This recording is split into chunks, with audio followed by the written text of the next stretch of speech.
Something very special happened inside the neonatal intensive care unit at this hospital in Worcester, Massachusetts. October 17, 1995, twin girls were born here, 12 weeks premature. When you see little girls with their dolls, one of the tiny dolls, imagine that maybe just a little bit smaller. Each weighing only about 2 pounds. This is the twins' father, Paul Jackson. The nurses in the NICU they're very honest, and they told me up front that things look pretty good now, but to be honest with you, that in the next 48 to 72 hours, they said things can turn very quickly. And turn it did.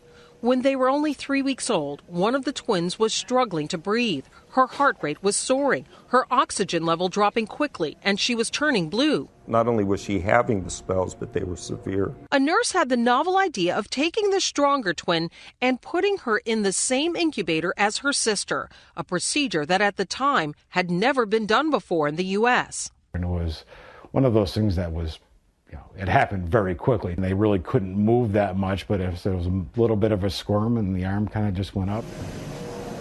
The healthier sister, tiny Kyrie Jackson, put her arm around her sister Brielle.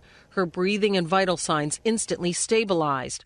The image captured by a newspaper photographer who happened to be at the hospital. This heartwarming picture, dubbed the rescuing hug, was seen in newspapers around the world, in Life magazine and Reader's Digest.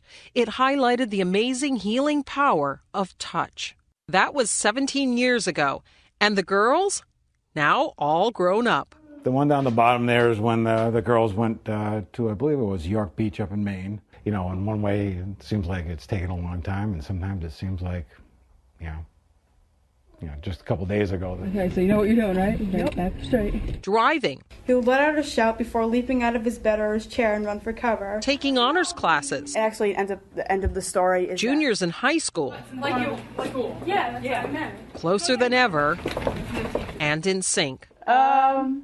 Sometimes we speak at the same time, or one person's thinking like, "Oh, are you thinking of a song?" And they're like, "Yeah, it was the same exact part at the same exact song." And of their early fame? Sometimes we'll just Google it, the rescue hug, and they're just like, "Oh God." Like typical teenagers, they roll their eyes at the attention this has received.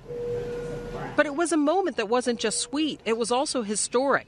It showed the medical profession the profound impact a simple touch can have, skin-to-skin contact, and what's known as kangaroo care, even for very young babies in the NICU. A lot of those things we just weren't doing. We thought these kids were too fragile, that you wouldn't be able to do these things. And now we do it not only with babies 28-weekers, we do it with 23, 24, 25-weekers, even when they're connected on the ventilator, on the breathing machine. Is that really a question? Yeah. The twins are now looking at colleges. They may choose to go on to separate universities, but that twin bond, that will always be there. If one's sad, then the other gives the hug, I guess. She's kind of my output, I guess, as well as like input as far as like giving me hugs or giving me support. An endless hug that began here. And it's one of those stories that just brings tears to my eyes. But I actually have the magazine. This is Life magazine. And this was the actual magazine. That there was a photographer there. Yeah, and it's just really one of those real heartwarming stories because it emphasizes that, and this is something a lot of parents can relate to, just how important it is to hold your child, to have that touch, whether you have a newborn baby, whether you have an older child. Now, one thing the doctors will say is, these twins, they were being closely monitored at the time. They were on, oxygen and so forth. So it's one of those things. You don't want to try this necessarily at home in terms of putting the two babies together because of the risk of SIDS, but certainly hold your baby. Put your baby directly on your chest. It's all good advice. They're identical twins, and they're fine right now. They're totally healthy. They're taking just AP like teenagers. classes. They are typical teenagers. They're doing really well in school. And they're at that stage, they're juniors. And I know you have a daughter, so you can relate to this. They're at that point where they're figuring out what happens, what's next.